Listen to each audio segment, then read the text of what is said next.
Welcome, good morning বন্ধুরা, কেমন আছো সবাই? আজকে তোমাদের সঙ্গে আমি নতুন রেসিপি শেয়ার করতে এসেছি। একটা নয়, একটা মাছ দিয়ে 3টে রেসিপি করব। তো আমি রেসিপিটা প্রত্যেকটা সবকটা 3টে রেসিপি একটা ভিডিওর মধ্যে দেখাতে পারবো না, যার জন্য আমি পার্ট 1, পার্ট 2, পার্ট 3 করে আমি রেসিপিটা তোমাদেরকে দেখাবো। তোমরা অবশ্যই পরপর একটা একটা করে ভিডিও তোমরা দেখো। আশা করি তোমাদের ভালোই লাগবে।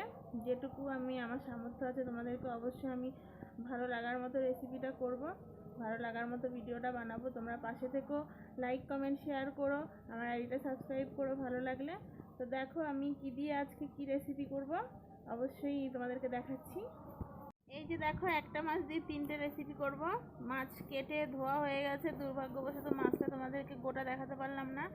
আজকে একটা কি মাছ বলে, এটা আমেরিকান মাছ বলে, ওটাকে প্রায় 900 গ্রাম মতো একটা মাছ নেওয়া হয়েছে। দেখো মাছ এখানে পিস করা হয়েছে আলাদা, ওখানে মাছের মাথাগুলো রয়েছে। এখানে দেখো মাছের মধ্যে ভেবেছিলাম ডিম হবে, পেটটা অনেকটা বড় দেখে মাছ নিয়েছিলাম, বাট এখানে মাছের তেল হয়েছে।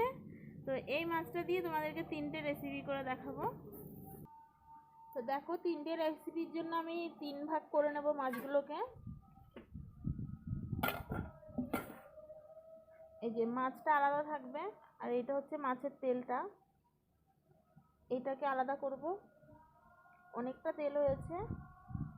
আর এই যে মাছের মাথা, এই মাথাগুলোকেও আলাদা করব, আর মাছটা আলাদা করব। একটা মাছ দিয়ে 3টে রেসিপি করব। তো আমার পাশে থেকেও, মানে একটা ভিডিওতে 3টে রেসিপি দেখাতে গেলে ভিডিওটা অনেক বড় হয়ে যাবে, যার জন্য আমি ভিডিওটাকে আলাদা আলাদা 3টে ভাগে করব। এই দেখো তরকারির জন্য কি কি মশলা দেবো। এখানে পেঁয়াজ কুচি নিয়েছি, এখানে রসুন নিলাম, আদা নিলাম, আর এখানে আছে জিরা, একসঙ্গে মিক্সিতে দিয়ে পেস্ট করে নেবো। আমি একই মশলা 3টে তরকারিতেই ইউজ করব। এই যে মিক্সিতে নিয়ে নিয়েছি, এবার এগুলো পেস্ট করে নেবো। তো প্রথম ভিডিওতে আমি শেয়ার করব মাছের ঝোলটা করব। এখন মাছগুলো ভেজে নেবো লবণ হলুদ মাখিয়ে। লবণ দিয়ে দিচ্ছি,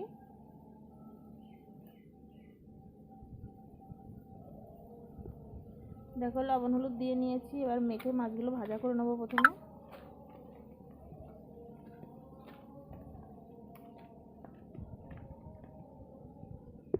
দেখো এখানে তেল গরম হয়ে গেছে, মাছগুলো ছেড়ে দেবো।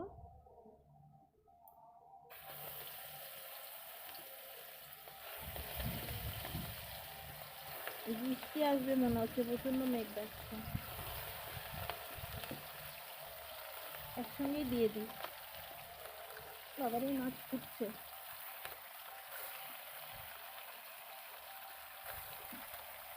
মাছগুলো ভাজা হয়ে যাক। মাছগুলো ভাজা হয়ে গেছে, আমি অতটা কড়া করে ভাজিনি মাছগুলো,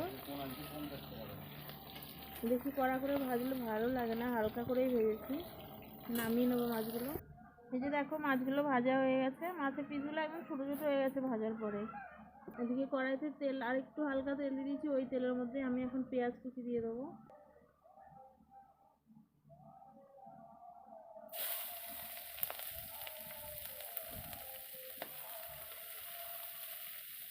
জ্যান্ত মাছের মধ্যে অত বেশি মশলা অত বেশি লাগে না, মানে একদম হালকা মশলাতেই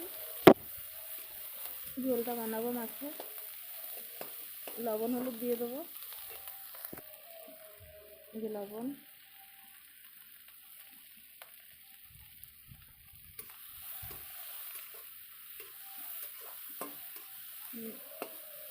তরকারিটার মধ্যে আজকে আমি টমেটো দিতে পারবো না, টমেটো দিলে খুব ভালো লাগতো, টমেটো শেষ হয়ে গেছে।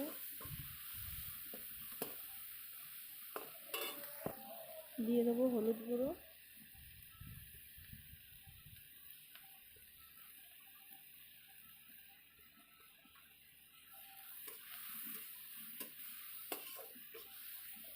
একটু লাগবে। আমার কিন্তু এখানে কালারটা খুব ভালো লাগছে, বাট ক্যামেরায় কিন্তু কালারটা ভালো উঠছে না কেন জানি না।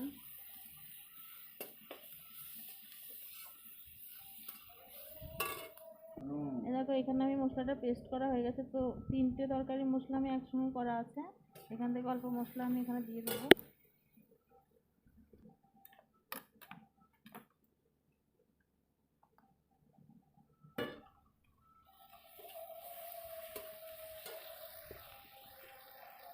দেখো আমি এখানে অল্প লঙ্কার গুঁড়ো আমি গুলে নিয়েছি জল দিয়ে, এগুলো এখন ঢেলে দেবো তরকারিতে।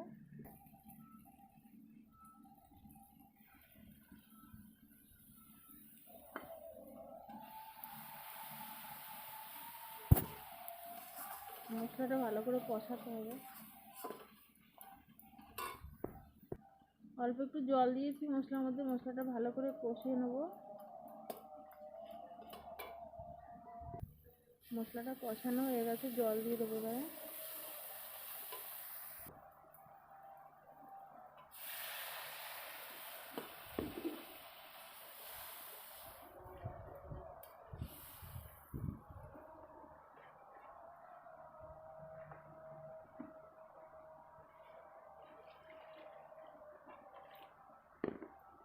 জ্যান্ত মাছটা তো হালকা একটু পাতলা ঝোল রাখবো। দেখো ঝোলটা খুব সুন্দর ফুটে উঠেছে, আর মাছগুলো দিয়ে দেবো।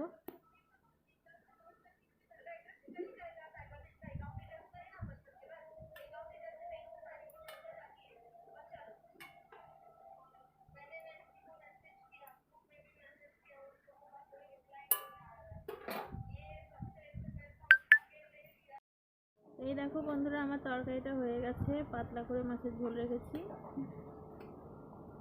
খুব সুন্দরভাবে হয়ে গেছে। দেখো নামিয়ে নেবো এবারে।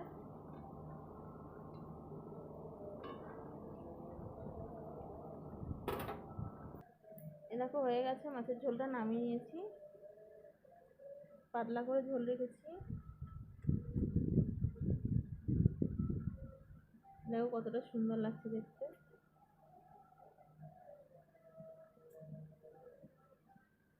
ধোয়া উঠছে বলে ক্যামেরাটা কেমন যেন লাগছে।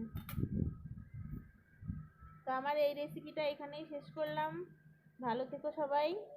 আর আমার রেসিপি যদি ভালো লেগে থাকে আইডিটা সাবস্ক্রাইব করো, লাইক কমেন্ট শেয়ার করো। আর পরের রেসিপিগুলো নিয়ে আরও দুটো ভিডিওতে আসবো, অবশ্যই তোমরা রেসিপিগুলো দেখবে।